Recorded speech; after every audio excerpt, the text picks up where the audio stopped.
On today's episode of Gathering the Kings.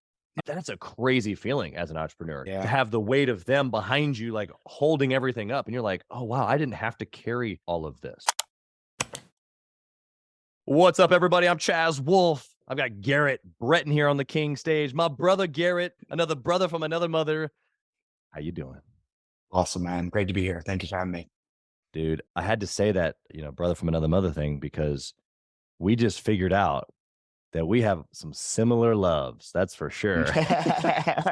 Yep. Before I give away the secrets of our conversation we're just coming out of, tell me what kind of business that you got, brother.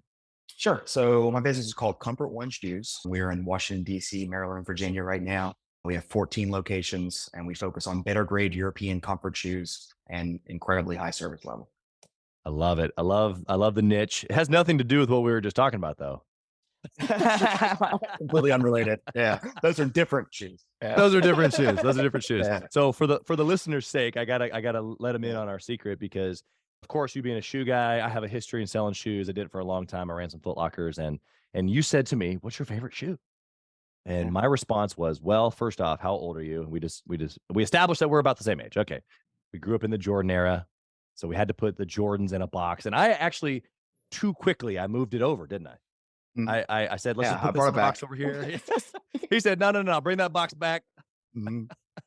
And so we're big Jordan fans, and then specifically the shoes, and you've got quite a few of them. Maybe that'll come up in the conversation here. I don't know, but Yeah. Garrett, I got to know, man. Before I get into your story and kind of a little bit of the practicality of your success, why? Why do you do this? Why shoes? Why retail? Why European comfort?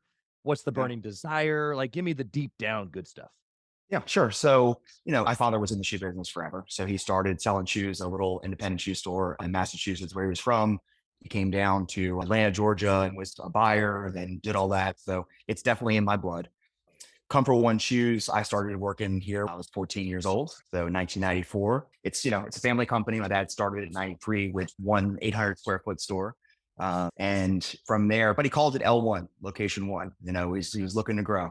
So started in the stock room, did a little everything. Retail in general is a tough business, and footwear's even tougher. Tons of inventory, lots of costs to get started. But what it has that a lot of other retail doesn't is that when we are able to fit a customer in something that's really right for them, it can change their life.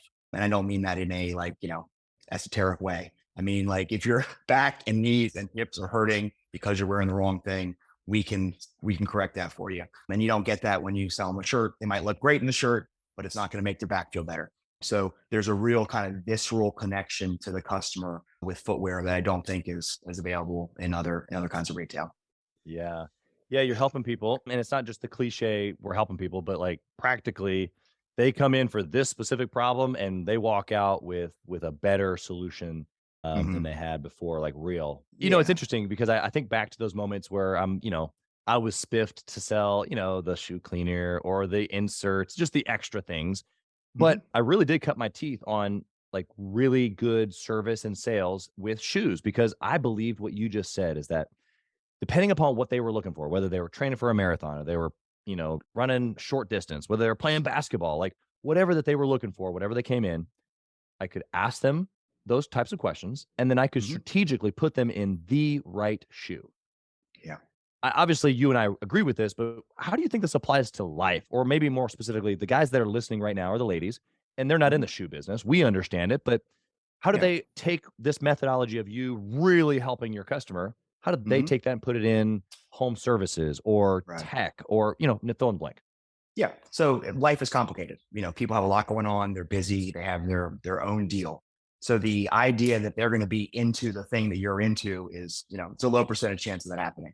So people aren't going to sit around and study the difference between, polyurethane materials in the sole, latex, why it's better, why one's more cushiony. But I am.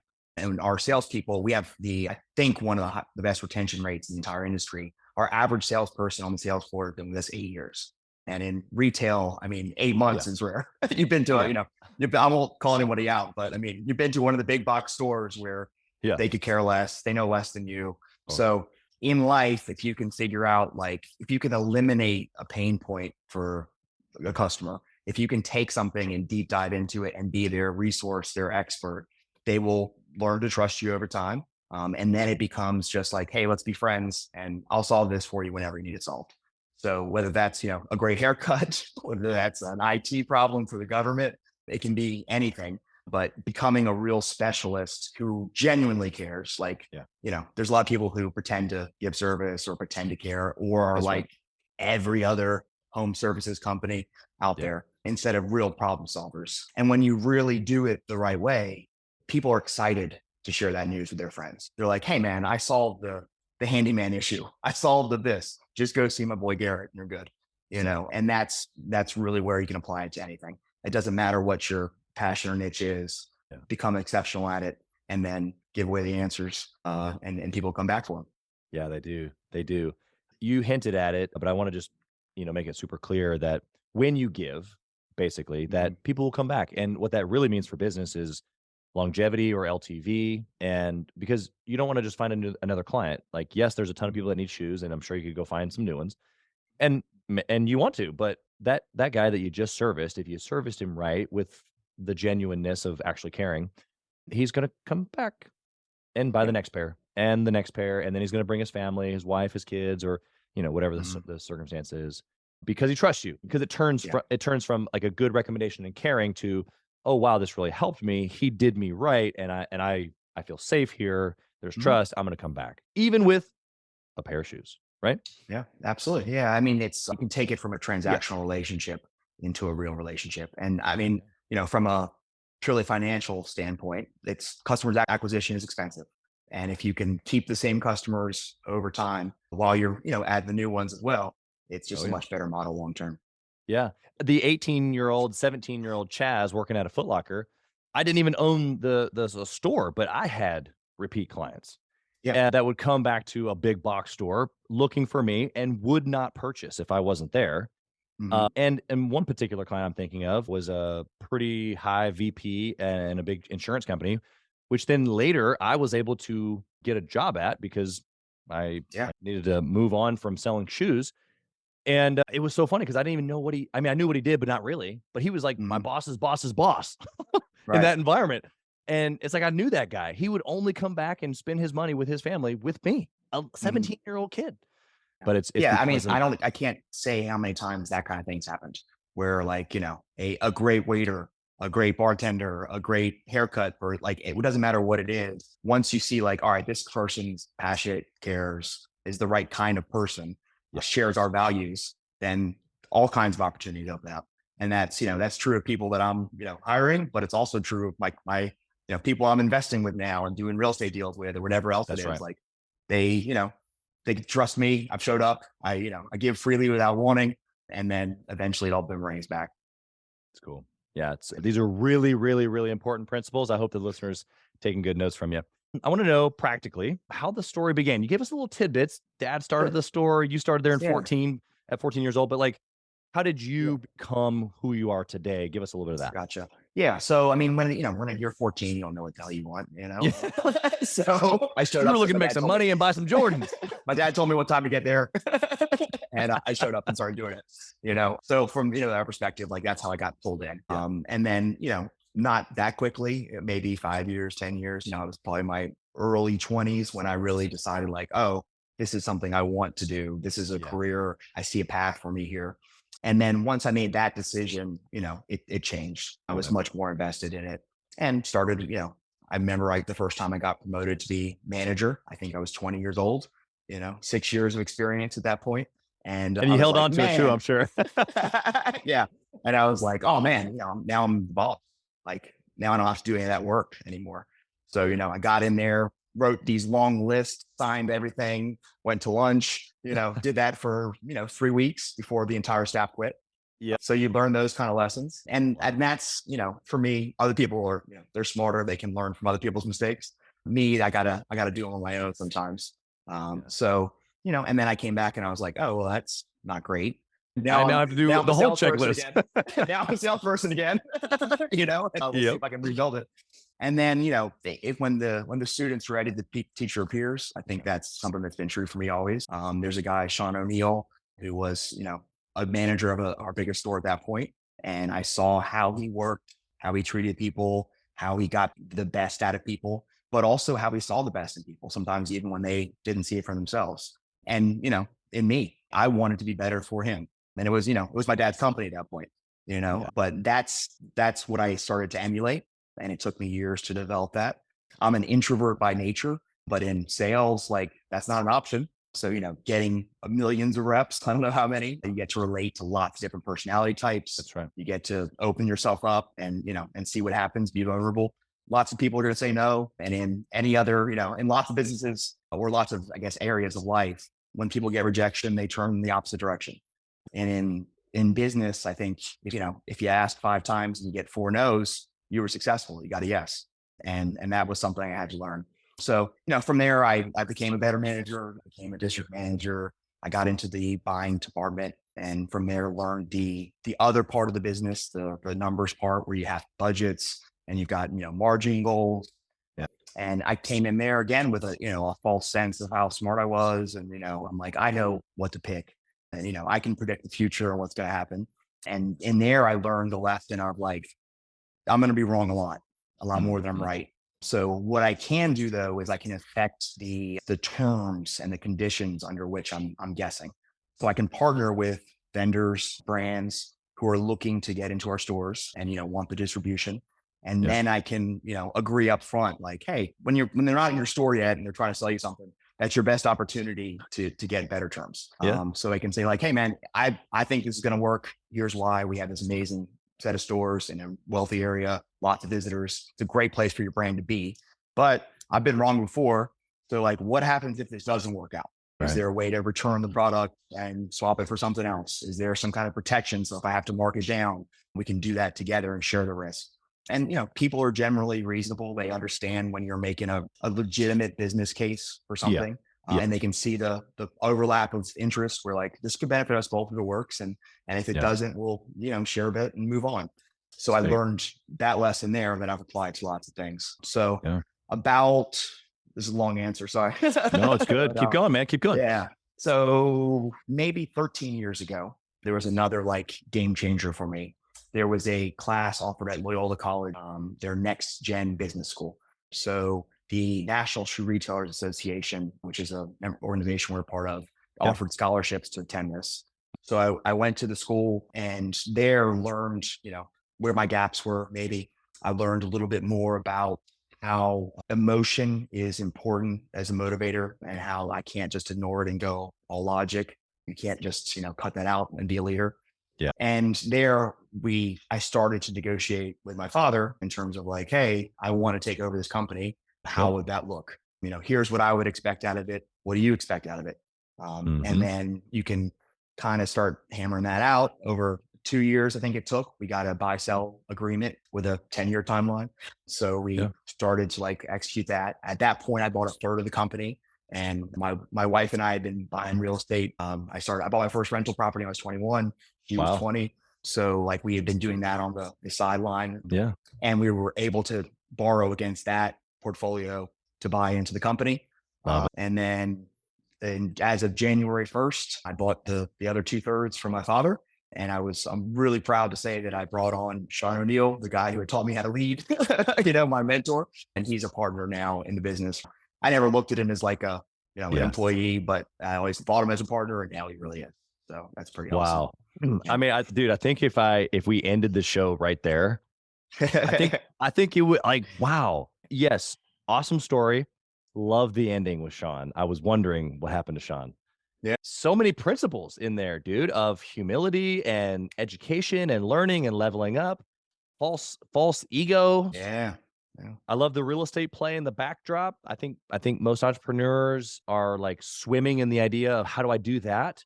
You kind of did it in reverse order. You did it first and then used it to propel your business later, where I think most guys are growing their businesses, making money, going, what do I do with it now?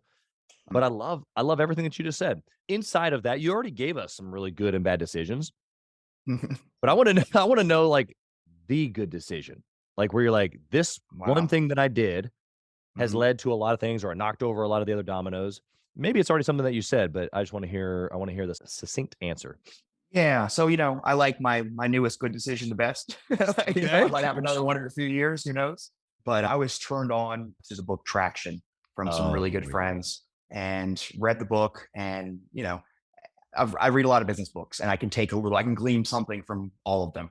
And, I thought it was another one of those, like when they first recommended it, and then they're like, hey, we're putting it in the system. And then a year later, I was like, wow, you guys bought a company. Wow, you added these things you were talking about for years and never really did. And now they're happening. And then I was like, all right, I'll go read it. So I read the book and thought this could be, not an answer to everything, but a great framework for organizing the efforts, setting the goals, holding teams accountable, and also distributing the responsibilities so that it's not me dabbling and checking in on everyone and meddling. It's like, hey, if you're doing, if everything's all your scorecards green, keep rolling, man. We started implementing that in 2020, just in time for COVID. So we had plenty of time to implement. Yeah, all the stores were closed, so there's plenty of time to get stuff done. Right. And yeah, and that kind of was a hiccup in our planning, but now we're absolutely crushing it. I set what I thought was a really aggressive goal for growth, and I came to it, mathematically. I thought like it's possible, it's hard. This will be a lot of stress. And the very first year, we gave the team their own areas of responsibilities, told them what we were trying to accomplish, and and they got excited about the plan. We crushed it. This year, we're trending really, really nicely. We should beat it again. And it's when I put in our 10-year goal at the OS, I was embarrassed to put that out there. Like I was like, this is such a lofty goal. Wow. That I'm almost afraid to speak it. Like people are gonna be, they're gonna laugh at me. Yeah. They're going to, think You're I'm ridiculous. crazy. Yeah. Yeah. And now I'm like, well, we did 33% the first year. We're gonna do we're gonna beat the 25% goal for this year, compounding. Like maybe I wasn't aggressive enough. Like it's already switched to that in only a few years. So anyone who's, I don't know exactly when it would make sense. If you're a single, one owner, one person in the business, maybe it doesn't make sense. But even if I wish I had done this 10 years ago, I wonder where it would be if we had really gotten everyone laser focused on our goals. Right. So that would be the decision I'm most excited about right now.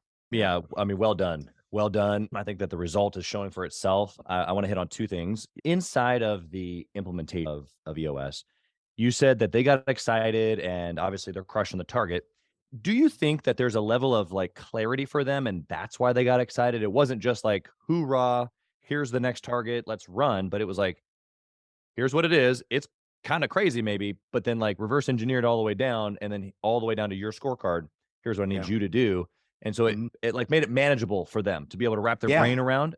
Yeah, that certainly is a huge part of it. I mean, the 90-day most important goals are called rocks, and everyone gets 2 or 3 of them. And if everyone accomplishes their goals, their rocks, then we'll get to the budget. That's how it happens. Like here's the problem we need to solve. We solve these and we'll do it. And everyone's counting on each other to solve them. So I think that I inherited a team that had exceptionally high trust. We believed in each other and we trust each other to do what we would say. So that's a huge part of the equation that helped. But we also have a culture of, we're commissioned salespeople. We post all of our numbers. We have a healthy competition amongst us and we like to win. So when I put out originally it was my goal, at the next year, it was our goal.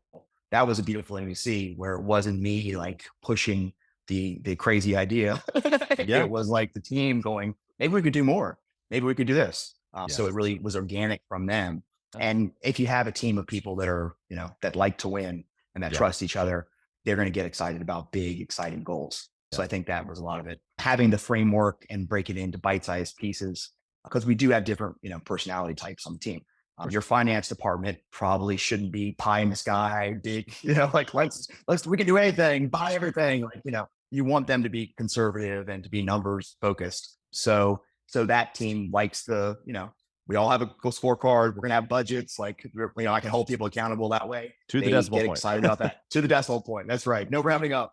And then the sales team likes having, big goals and a way to get there. So it's got a little something for all the different personality types, different, kind of focuses of people. So it's a strong system. Yeah. Yeah. You kind of hit on my second point there, which was at not only does it give them clarity, but then it empowers them where then you said to yourself, well, this is not my goal anymore. This is our goal. And then when you feel the weight of a team behind you, taking ownership of that, and it's no longer just Garrett's great idea or Chaz's great idea or goal or lofty craziness. It's like, no, actually, we see it and maybe we can do a little bit more. Like you said, that's a crazy feeling as an entrepreneur to Yeah. have the weight of them behind you, like holding everything up. And you're like, oh, wow, I didn't have to carry all of this. Yep. Yeah, it's nice to have a team to hold some stuff, to hold some weight. It's also nice to have accountability. Like when you're in charge, you can change your mind and you can do some stuff that maybe isn't the best for the company. That's right. Like I have a lot of ideas. That's just how I'm built. Yep. And a lot of them are awful. And I get excited about most All of of them. yeah. I was being nice to myself. Yeah. So like I would, they wouldn't know what my priority was because it wasn't a written down goal. Cause I would be excited about one thing one day and I'd be talking about customer service. Then I'd be talking about internet sales. Then I'd be talking, I just kept switching on them. So they absolutely like to know where my head's at and where we're heading. And I like the accountability of having to execute my rocks that I've promised to the team because that keeps me focused when I'm having the idea day. I'm like, yeah, but I have till June 12th to make an acquisition or I get a red dot, so No red dots. Just work on that today, so it keeps me focused as well in a really healthy way. Yeah. Probably the most impactful thing that you've said. I mean, the other things are super great and long term make big impacts, but what you just said, I think, is the most practical for the listener to walk away with. And it's the same thing I've experienced. And we still today, both you and I have these moments where we're like, that's super exciting over there. And no, but it's really hard. It's really hard, especially when you're really passionate and zesty about life and targets and cool stuff. So I can relate to that completely. Hey, Chaz Wolfe here. As many of you know, I have been on an absolute mission to help entrepreneurs from all across the country in many different industries level up their game and grow their business and intentionally connect with other entrepreneurs. We do that obviously through the podcast, but we also have a peer-to-peer mastermind group specifically for 7 to 9 figure business owners. We are bringing some of the best and most successful entrepreneurs and minds together in a regular and a super intentional way to not only grow our network, but to be able to leverage. And at a certain point in business, success becomes about leveraging time, leveraging resources, leveraging key relationships. This is exactly what we're doing inside of the peer-to-peer mastermind group called Gathering the Kings, specifically for 7 to 9 figure business owners. So if that's you, if you're ready to level up your 7 to 9 figure business even to the next level and get around other big hitters just like you, I want you to go to gatheringthekings.com, fill out a short application, and it'll come to an application call with me, and I want to chat with you to see if it might be a good fit. Talk soon. What about a bad decision? What was your not so great hour? Yeah. So, again, there's many of them. I think the biggest mistake I made in my career so far was focusing purely on financial goals. So I had this idea that if I hit a certain net worth, that I would have complete freedom and happiness. That at that number, then I could do whatever I wanted and I'd be, it'd be all puppy dogs and ice cream from here on out. Yeah. And what really ended up happening is I was, trying to get a loan from a bank. So I was putting together my PFS. This is when I was 39. And, I hit the number without kind of realizing it. There wasn't any flashing lights and champagne and all that. And that's when I was like, oh, nothing's different. I had this idea in my head that something would change. And then I had to, do some looking internally. There's no outside amount of money or goal that I'm going to hit that's going to, make me feel like I've arrived. I'm not built that way. Curious. I like to learn. I want to learn new things. I want to grow. And those are the things that give me some satisfaction in life.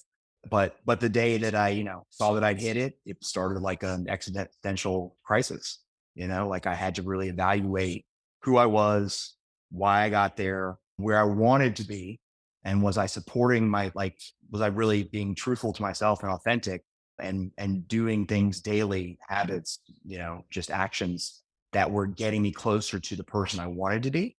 Or was I running a little bit on fear and wanting this number for security and trying to patch that together? So, at that point, I had a really good friend I kind of talked to about hey man, what do you, here's where I'm at. And he recommended something called the Hoffman process, which is like a retreat in California that I went to about a week long.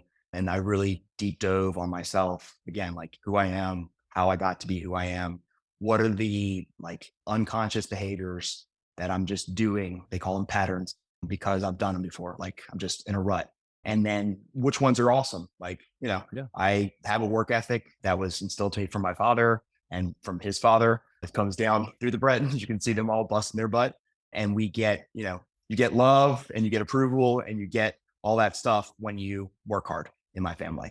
That one is awesome. Like it's great to be dependable. It makes me a better person. It is who I want to be. And then there's other ones like, hey man, when I'm stressed out and feeling sad, I start eating Twizzlers and candy at my desk without thinking about it. That's not what I want. There's a much better way to handle that. So I got to Sour Patch sort Kids. through Sour Patch Kids. No, I'm just kidding. That's the number one way. That's right. That's what I found. That's better than Twizzlers. Yeah. So I mean, from that mistake, I was able to grow a lot, and I feel like I'm a much more balanced person, leader, better business person now as a result of that mistake. Yeah, you're talking about identity. Yeah, for sure. Yeah, I mean, I really thought it was about dollars. I thought it was a scorecard, and then once you hit the ding, ding, ding, ding, everyone thinks you're awesome and you're happy, and it really has very little to do with that. It has much more for me to do with am I being my best self, my best version of myself? How closely can I be that? And I'm not like I'm always trying to get a little closer each year. I'm not like fully formed. So, but that's what brings me happiness and security and those kind of feelings now. It's not a dollar sign. And I also like to win, and the dollars are sort of a scorecard. So it's a nice little indicator. Yeah. You're giving permission for a couple of different things here. I want to point them out. Number one, that it is more than money, right? And I think money as income is kind of like step one, and then money as net worth is like another level. So your story started with the next level. So for listener right now, if you're not tracking your net worth, the next level of the quote unquote measurement of the game is net worth, not just your income, because it's not what you make, it's what you keep. And then how you use that for wealth generation. But even at that, it's not just about that. It's about who are you? Why are you doing this? What is the point? And the work that you've done is incredible. And I love what you said as the result of doing that work is understanding that you're still going to be doing the work again and again. And I'm going to keep reaching into who I am at another level, reaching for the next level of potential. And there's almost like this settling, almost security of I'll never be done. Yeah. And I'm okay with that. It's not like like it's cool. We say in Gathering the Kings, grateful, but not done. And there's this really interesting balance because comfort or being complacent is not necessarily what I mean when I say grateful. What you were talking about is like, okay, I'm here. And it wasn't like I feel empty. It was like, okay, like this is cool. I did it kind of unexpectedly, but there's more. Yeah. And if you don't have that, but there's more, then eventually it sets into I arrived, it's complacent. What did I do this for? It's empty. There's no one else here with me, or whatever those empty feelings or sadness is, because even though I've achieved the number, I haven't become who I'm supposed to be. So I love what Garrett's given to you guys here, because it's the pursuit. And it's funny because probably 2 months or so ago, I was talking with one of our mastermind members, and I was just wrestling with him a couple of things on his business. And I love for them to wrestle with me on my businesses and even Gathering the Kings as a mastermind. And he was like, hey, have you ever thought about like what you sell? And so we kind of wrestled with that for a second, but the word is fulfillment. Okay, yes, I help already successful entrepreneurs collaborate and connect with other successful entrepreneurs. And we facilitate, environments where not only they can connect with each other, but, leverage can be taught or facilitated courage can be transferred, all these really cool things inside this environment. But really it's, what does a king be like? Okay, I want to become a king, or I am a king. What does that mean? It's like, well, I'm reaching for the best me. I'm being fulfilled, or I'm living fulfilled. Everything that Garrett just said, it's like that place of understanding I am who I am, but I'm not done. So I don't really actually know who I am yet, but I'm on the way to find him. Right? Yeah. No, through, I meditate in the morning, and all that is me reminding myself who I am, what's important to me.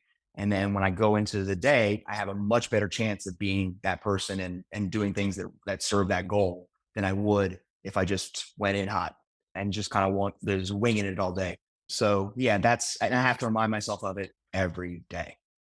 4 days out, if I'm not doing it because I was on a trip or whatever, I'm starting to, go into the old patterns and, being the automaton that doesn't really get what the kids are really thoughtful and making thoughtful decisions. So yeah, it's a constant, I won't call it a struggle because it's a joy when it's working. Right. It's like, it's awesome when it's clicking.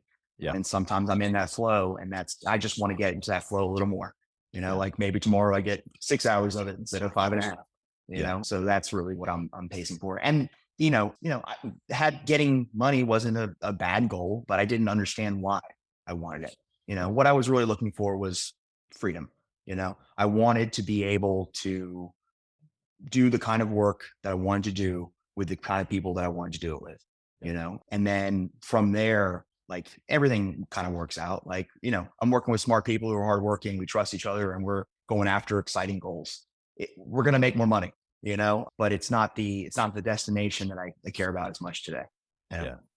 Yeah. So good, man. If I were listening to this show, I would stop and go back and re-listen to everything that you just said. And I say that a couple of times here and there on different shows, but I really mean I would go back and listen again because Garrett, even though he's even been honest about I don't have it figured out, what he has figured out is that he hasn't figured it out. So we want to get there. Yeah. Right. That manager who signed all the work had it figured out. Yeah. He did. And so, yeah, you're right. It's humility to understand, like, I'm thankful for where I'm at, but I'm not done. And I just, the humility of even that you still have to work at it to get into it every day. You go on a 4-day trip, or I just, came off of a similar scenario where I was kind of out of the routine for a few days. And the last like 10 days has been me going like, like just, you got to climb back into it purposefully. And so I think even that should transfer some courage here today, man, because the listener right now, even if they're high performing like you and I, they're going to deal with the same stuff. And so if they're not at this level, mentally, financially, whatever we're calling this, they're going to for sure be dealing with it. And they think it's like, oh, it's like something's wrong with me. It's like, no, this is just our instincts, our survival, fear and instincts for survival are not get outside my comfort zone, press for more, reach for my potential. Like all of those things are not safe. Yeah. They're uncomfortable.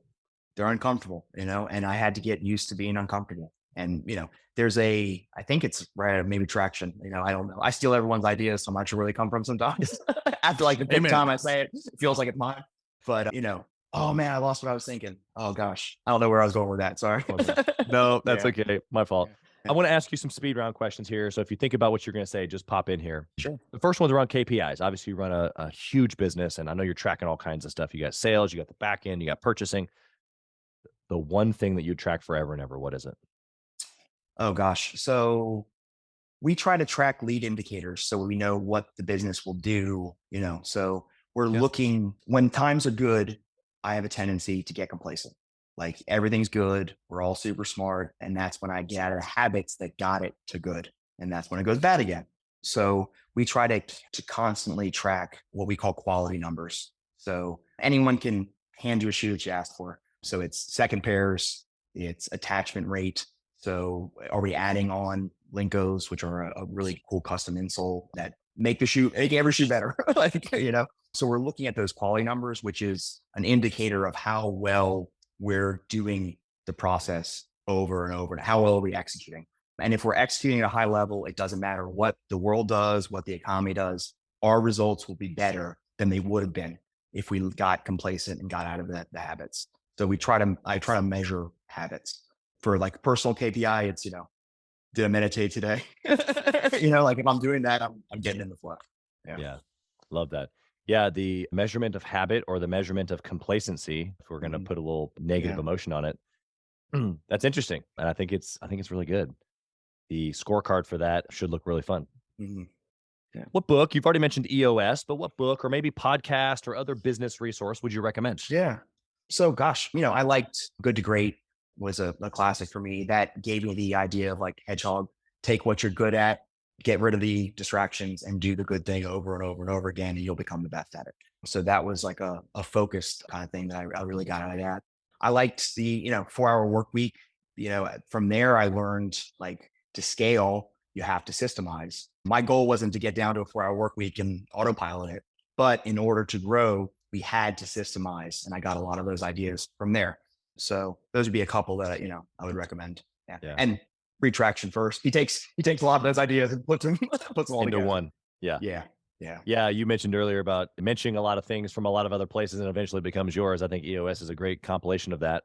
Although he does make something brand new out of the gathering of all these things, but he does a very good job of pulling a bunch of already well-known things together, but he makes it unique to himself or patentable probably in a way that brings them all together that uniquely work together. So yeah, exactly. Highly recommend that as well. Okay. So I got a question for you about family.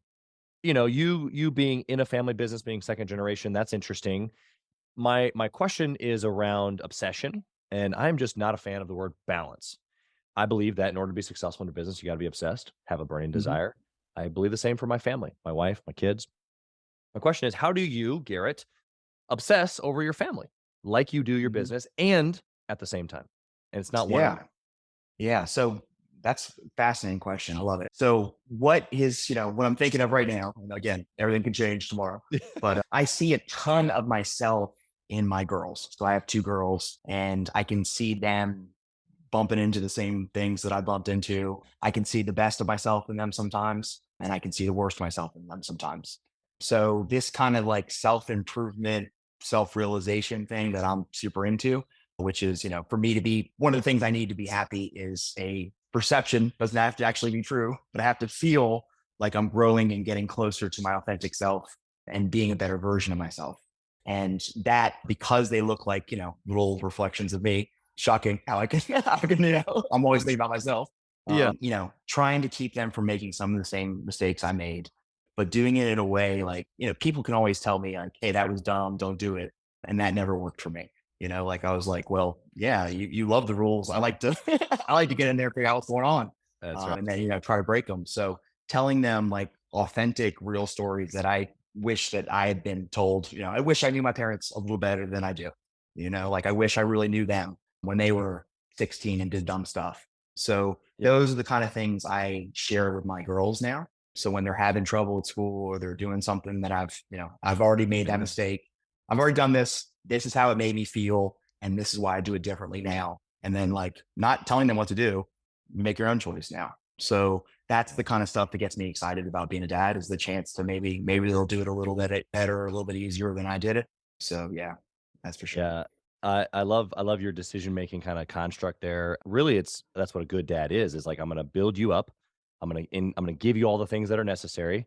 And then I'm going to let you make your own choice. And we're going to go with it. Yeah. I'll support you. Sometimes it's going to be bad. Sometimes it's going to be really good. And I'm going to be really proud of you, but it's going to have been yours with obviously the preparation that we can give to them of, look, I've been there, can't make the decision for you, nor would I want to.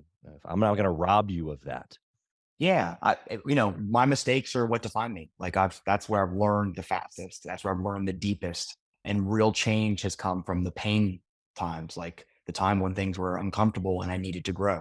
I needed to level up to get out of that same behavior that wasn't really working. And it worked before. That's why I did it again. Like, it was working at one point and then it stopped working. World changes, I change, what I want changes. And so, yeah, sometimes they have to feel that too.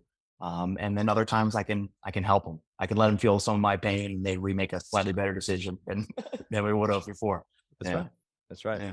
I love the collaboration. I get pretty fired up about thinking about doing deals, business deals, real estate deals with my kids, my grandkids. Yeah, I know that's kind of odd for guys our age to be thinking about, but it really does wake me up, man. I'm feeling excited about those things these days. One last question here for you, Garrett. You ready? Yeah. I want to know, if you had the opportunity to whisper in the younger Garrett's ear, what would you say? See an Animal House. Fat, drunk, and stupid is no way to go through life, son. Yeah. I don't know if young Garrett would have listened to older Garrett. Like I really am hard-headed. I really am curious and want to experience it myself. If you tell me something's bad for me, I got to go out there and, put my hand on the stove. Right. So yeah, it's, I would whisper it to myself and hope, but you got to go through it yourself, brother. Yeah. That would be the advice. Best of luck, man. Try not to kill anybody. Yeah. We laugh because it's real. Yeah. It's real. Yeah. And for you to be able to share that is pretty special, actually. I hope that the listener is getting some not only laughs, but just some genuine touch of like, okay, because really what you just said is that I have zero regrets, Mm. because Yeah. why? Because if I had changed it, first off, I probably wouldn't have been able to. That Garrett wouldn't have listened. Yeah. But Yeah. you also identified too that it was that Garrett that didn't listen. And that Mhm. this Garrett, even though still curious and maybe a little disruptive, Mhm. has learned to maybe add some of those things on every now and then. Maybe I do heed, or maybe I do take a piece of advice, or maybe I do collaborate with Yeah. somebody who's further down the road. All those things are super valuable. And it's not like you've thrown those things to the wind either. Mhm. Yeah. You've just given No, yourself space. I love that now. Like I learned so well from people who have done the thing that I want to do, and just sitting down and and I love to share that with people who are interested. Like when they're asking the right questions, you can have as much amount of time as you want. Like you've already thought it out, you already did your homework, you already got where you could get before you needed some help. And then you're just, needing the little push in the right direction. And I hope to be that when I'm asking a mentor questions. Like I hope I'm prepared. I hope I'm not, wasting their time. If they give me advice, I do it, or I don't ask them again. I'm not Yeah. going to come back in 3 weeks and ask the same dumb question. So yeah, I hope I have grown that way. And that's the ability to know when I don't know something and ask for help was something that took me a long time to realize was incredibly valuable. Yeah. So good, man. I want to know, first off, how can we, you said internet business a minute ago. So Yeah. can anybody buy shoes from you? And if so, where? And Mhm. then name the locations of your stores again. So that way, if listeners are in that Yeah. area, they can come into your stores. And Mhm. then if we're just an entrepreneur and we want to get to know you and Yeah. reach out, how can we find you that way? Sure. So comfortoneshoes.com, ONE spelled out, as our website. And you can buy whatever, everything you can buy from all over the world there. We'll ship it to you. Our stores are in DC, Maryland, and Virginia, and we're coming at you. So we're hoping to grow. And our in-store experience is, I think, what makes us different than every other retailer in the country. We really do, do the thing. We analyze your foot with a 3D scan when we get started. Wow. From there, we can match you up with the shoes that are right. All the black dress shoes look the same, but they feel wildly different because you need high arch or you need extra cushioning. And Right. the fact that we have people who have been with us for 8 years on the sales floor on average means that they know the shoe that you need. So you can just come in and tell us where you're going, what you want to accomplish, and we'll get you the right shoes. So we'd love to see you. I'm here in Old Town Alexandria. My office is above one of the stores, and I'm happy to, do a lunch, talk to an entrepreneur. Please reach out to me. So thanks. Love it, man. Yeah, you've been incredible. Thank you for sharing and giving us value, but we wish you nothing but success and blessing on your family and your stores, your expansion. Thank you for being here, brother. Yeah, awesome. Appreciate you. Thank you for listening to Gathering the Kings today. I hope that you were able to pull out a few nuggets to go apply into your business right away. More importantly, though, I hope that you're realizing that it takes more to be successful than just being by yourself, doing it all on your own, carrying the weight all by yourself. What I have realized, not only in my own journey from multiple businesses and multiple different industries, and now interviewing literally over 200 or 300 other very successful 7, 8, and 9-figure business owners, is that it's tough to do it alone. And so Gathering the Kings literally exists to bring together successful entrepreneurs. In fact, we are putting together 1,000 kings, specifically who are grateful but not done. We're intentionally assembling kings who fight tooth and nail for their business, family, and communities. And here's what we believe, that in the pursuit of excellence in those areas, that it ignites within us the responsibility to govern power and forge a lasting legacy. So if that relates and resonates with you, and you know that you need people around you, sharp, qualified, other very successful business owners, I want you to go to gatheringthekings.com. I want you to take a look at what we're doing and see if it makes sense for you to be part of our pursuit to 1,000 kings. Talk soon.